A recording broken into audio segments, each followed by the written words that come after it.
record, then the floor is yours. That the testimony you're about to give is the truth, the whole truth, and nothing but the truth. Answer by saying, I do. I do. Thank you. Good afternoon, Commissioners. I'm Michelle Tatum. I'm here representing St. Luke Missionary Baptist Church in Narcoossee. I'm one of the ministers at the church. Our church has been serving this little community now for 136 years. Our membership consists primarily of descendants of the church founders. Their names are Whitted, Fryer, Paul, Wiggins, Jones. Those streets in Narcoossee that we're talking about are named after these people. I'm here for the church to oppose putting townhouses on the 3.26 acres right in the center of this community. For the last 50 years or so, our church has held funerals, consoled our members, and watched our young people die much too early. We have Fell Cemetery is full of 40 and 50-year-olds who died well before their parents and before their grandparents for no apparent reason, I should say.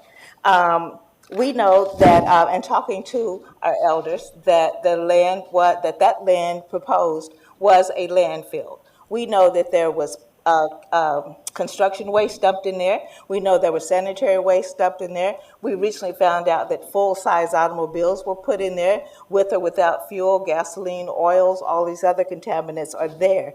We know that our residents have used this water for years. Several of our residents, as you heard before, are still using well water. Our well water, of course, is tested each year, but it's tested for biological contaminants. It's tested for germs and bacteria and things that make you physically sick immediately, E. coli and such things.